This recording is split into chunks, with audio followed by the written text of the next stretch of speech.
Man, two DC comics this week are just crawling back from the edge of the cliff, maybe gaining my interest again. And a couple, I'm wondering if they're going to retain my interest after doing some things that I really liked, but maybe veering away from them. We'll see. I'm Peter Franson from christiangeekcentral.com and Spirit Blade Productions. Welcome to Essential Issues Weekly, where I talk about DC Comics 1 week after their release on the Ultra tier of the DC Universe Infinite subscription service. In each installment, I pick an assortment of comics to talk about as a DC fan and also explore what, if anything, they have to say about the essential issues of real life. Now, warning, full spoilers for everything I talk about. Your first and only warning right here that many spoilers lie ahead. Right now, we're taking a look at comics originally released to the Ultra tier on May 21st, 2024, and originally published April 23rd, 2024. First of those is The Flash number 8. Now, in this issue, we've got, I believe, an artist change, still the same writer. But I'm grateful right at the start that we're seeing the Flash running around again. There hasn't been hardly any of that for a little while in the Flash comics as they've gone more weird sci-fi, dimensionally conceptual. But now we're seeing the more electrical blurs of the Flash, although it's in an art style that I don't think best serves that kind of action. The opening scene also has this... It's not focused on the Flash, and I would actually say that about much of this issue. They're really trying to, I think, cram in a bunch of the Flash's surrounding cast, maybe in an effort to familiarize us more with them, but I would rather they just take their time with that and stay focused in on one main character, even if from one issue to the next, it's maybe not the Flash. I wouldn't mind now and then if they focused in on, I don't know, Bart Allen, Impulse, and just made an issue about him. Then at least I can be invested in one character, what they're thinking, what they're feeling, what's driving them. But in this case, they're all over focusing on a bunch of different Flash family characters. And in addition to that, we're not even getting inside the head of the Flash. A lot of the opening scenario is kind of being narrated by a podcast interview going on between Barry Allen's wife, Iris, and a podcaster. And so in multiple ways, I just feel kind of at too much of a distance from the Flash, from a central character in this issue. On top of that, I mentioned a change in the artist. I think there's maybe also a change mid-issue from one artist to the next. I'm not sure. I found it very confusing at one point because the Barry Allen is being drawn, his costume is being drawn one way near the start of the issue, but then the next time we see him, he's got a lot more definition on the lines of his costume. There's just something about the style that looks different. Now, maybe some of the extra lines that are being added, I'm trying to remember if it's part of the lore that running at super speed actually causes those little electrical patterns to kind of glowingly appear. I think that was a thing in the Ezra Miller movie Flash, but I'm not sure if that was established in the comics or not. I can't remember. In any case, the running effects, the electricity trailing after him looks significantly different later on in the issue. I just felt a little bit confused. Anyway, the issue ends with everybody kind of wondering, where is Wally while all this is going down? Amanda Waller is shutting down speedsters, making their activity illegal. Where's Wally in all this? That's going to be continued in the Flash Annual for 2024. But at this point, I'm like, yeah, we need to quickly move on to that because I'm very much losing interest. Now, I had already kind of decided I was going to skim through this book. When they changed artists with this book, I was like, well, okay, maybe they could get me back in. Hey, I'm seeing some running here. So maybe this will turn back into what I think of as a Flash book. So this is one of the books that's just kind of crawling back from the edge, but still not enough for me to feel like I'm fully re-engaged with the Flash. Anyway, that's The Flash number 8. Power Girl number 8 also has an artist change, but this time going back to the artist that had started out the series. For a little while, they changed over to an artist that had a much more Saturday morning cartoony vibe, and for a short story arc that felt very silly and whimsical, and it just seemed like a radical new direction for the book. Well, I don't know if this is a course correction back to the original artist, or if we're just dealing with ongoing creative inconsistency with this book. But at least I feel like the interior art is moving back in a direction that I would prefer, just a little bit more serious, a little bit more grounded. However, I'm still not a fan of everything that this had this book had to begin with. The character Omen is kind of carried over from when Power Girl and Omen were appearing in Action Comics, when it was each month a collection of short stories connected to the Superman family, and Omen was in those stories. And I don't know, I feel like, why is Omen here? Why did they throw her? I think she used to be with the Teen Titans. She's not in the Teen Titans book anymore. It kind of feels like maybe somebody at editorial was like, I really like this character, or maybe there's a cross-section of fans that are like, we really like this character, and so they're trying to keep her alive somewhere. But I mean, I don't have any interest in her being in this book. I think that it's nice for Power Girl to kind of have a friend, a roommate to bounce things off of, but I don't find anything about Omen very interesting. The other thing kind of working against this book currently is its connection to the House of Brainiac, or whatever it's called, the big story with Brainiac that involves all the different Brainiacs, and especially all these Zarnians, basically a bunch of Lobo race people. And I think Lobo, I don't really like that character. He just is a little bit on the, I don't want to say whimsical side, because he's not a whimsical character, but there is kind of an intended humorous element where he's just like this bad boy biker type personality, and there's some humor that generates from that. Well, these Zarnians are all kind of like that as well. And, you know, that humorous aspect, I guess, of their characterization just doesn't do anything for me. I just tend to prefer more serious stories, more serious situations, and when there's kind of too much joking going on and the villains are more funny and irritating than they are actually scary and threatening, the more disengaged I'm going to tend to be with the stakes and just the story in general. I mean, they are dangerous. They're doing all kinds of damage to Metropolis, but because of the tone, I don't really feel like the tragedy of all the destruction that they're inflicting on the city. Anyway, nothing more, I guess, to say about Power Girl number 8, except that this is the second one that has clawed its way back from the edge of the cliff and still has a long way to go to really secure regular reading from me.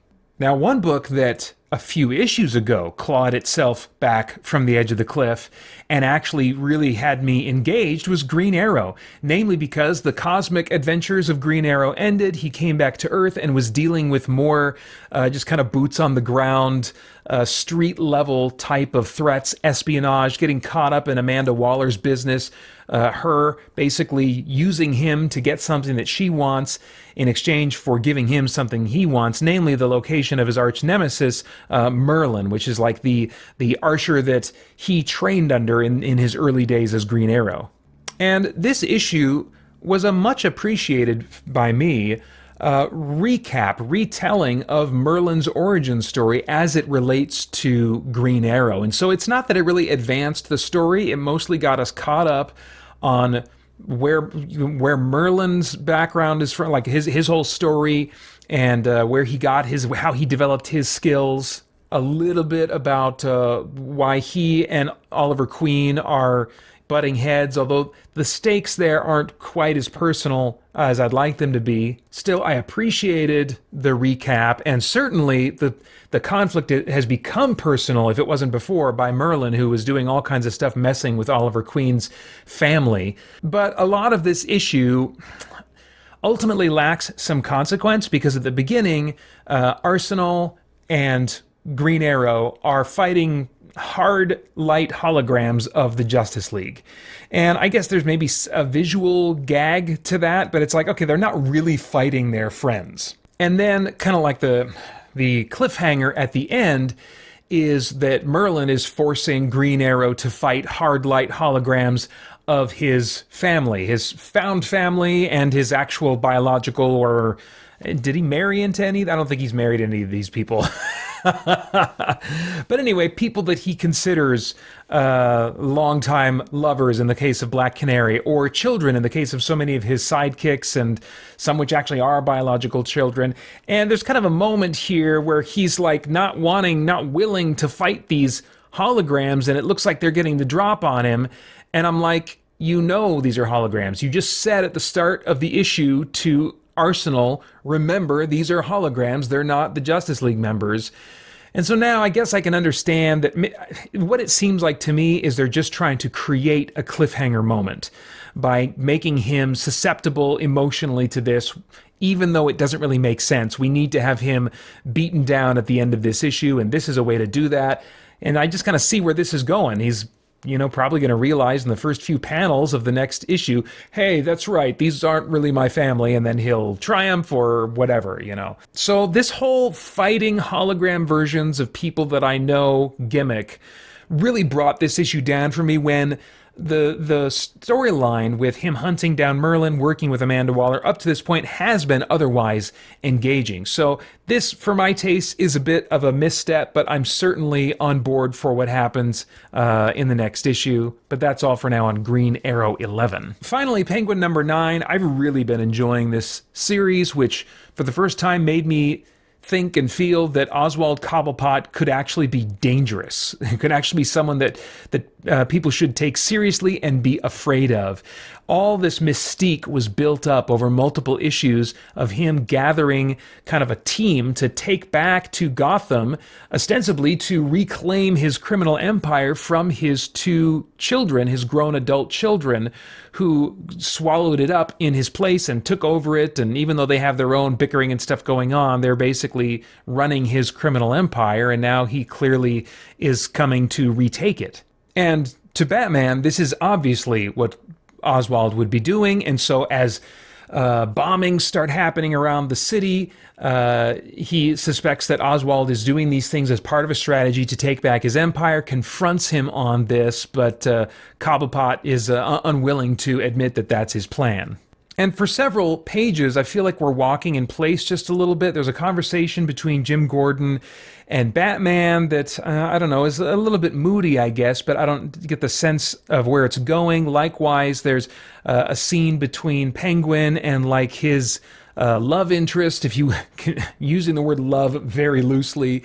But I don't get the sense that that's really going anywhere. There is, I think, an interesting question in her mind about how much of the Penguin persona that he puts on is a gag that he invented to just fit in with the in the Arkham Asylum rogues gallery when he's not really insane. I mean, that was part of a thing that was revealed about his origin, is that he came up with that idea so that he would be sent to Arkham and be able to be given a clean bill of health and get out of there quickly, all part of his cover, pretending to be as much a criminal as everyone else so that he could be an insider and give Batman information. That was a big reveal about the nature of their relationship, kind of a retcon of Penguin's origin that I thought was really fascinating.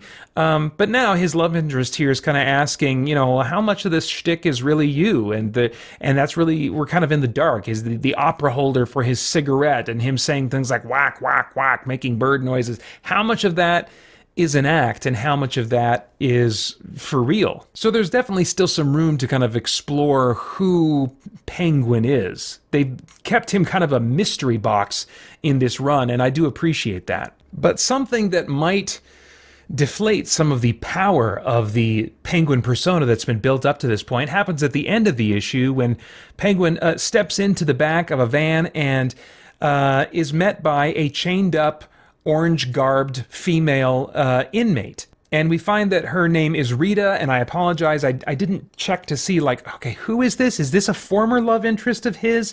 It seems like that might be the case. I apologize if this has been established in this run of the Penguin and I've just forgotten. But we follow her internal monologue where she says, when I was a girl, I asked my grandmother what kind of man I should marry. She said, one who loved me. Meanwhile, Oswald is seeing her for the first time and he's just kind of dumbstruck. Her monologue goes on. I asked her, how could I tell if a man loved me or if he didn't? She laughed at that, then said, there's one test proven to work. Meanwhile, Penguin is just bowing down before her, seemingly like in grief or almost crying, saying, I'm no good. There's nothing good in me. And then her monologue continues, a man in love is the weakest thing in the world. Just tap on his chest, right at his heart, and see if he falls over. And her response to Oswald saying that I'm no good, there's nothing good in me, is to simply hold his head in her lap and say, I know, I know. And so we suddenly see the Penguin, very uncharacteristically at this point in the run, in a very weak state. Now, could this be an act? Or is he really head over heels in love with this woman, and she's going to end up being a major weak point for him?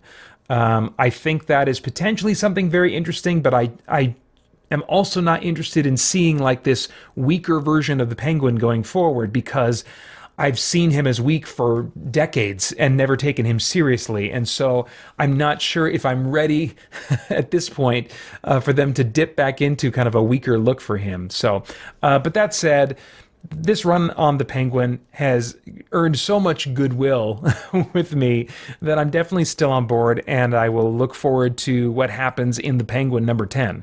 Anyway, nothing thematically really jumped out to me about any of these books this week, but I'll just share my ring selection for the week, which is the Green Ring of Will.